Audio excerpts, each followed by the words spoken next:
We asked Bryan Police Chief Ty Morrow to look into our camera and provide a message to gang members and associates in his city. We, the City of Bryan Police Department, will not tolerate your lawlessness. If you continue to be involved in criminal activity associated with gang activity, then it will be my mission and that of my men and women that we will put you to bed at night and then we will wake you up in the morning until you conform back to the civil society. Morrow's policy path is born out of his old stomping grounds, Fairfax County, Virginia. Its population larger than 7 states. Its gang population high as well. The infamous MS-13 reportedly has 3,000 members in that county alone. Bryan is no stranger to gangs either. Authorities say their numbers are hard to measure, but their activity is sometimes very easy to find.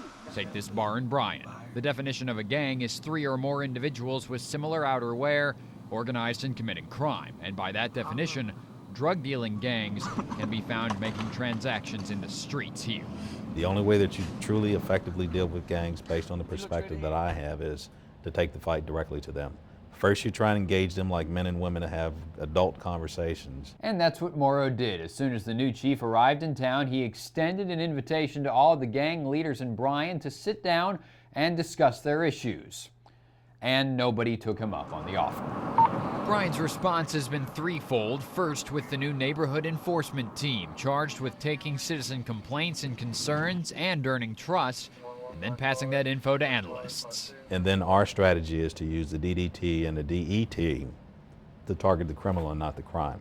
The directed deployment and drug enforcement teams have been at work for a few years now, and according to those on the front lines of tracking gangs, these groups are the biggest in Bryan. For many, it's all in the family, as generations have been involved, and for them, drugs and violence are a way of life. Although Bryan's crime rate has been on the decline, those gangs are contributing to Bryan being ranked very high among Texas cities its size for crime. How old are we talking about? These kids, Yeah. you know, they'll recruit anywhere from 10, 11, when it's in the family, when your brother's one and your uncle's one and your father's one, and it's just the thing to do. We have pictures of fathers and small children, you know, them teaching them how to throw gang signs.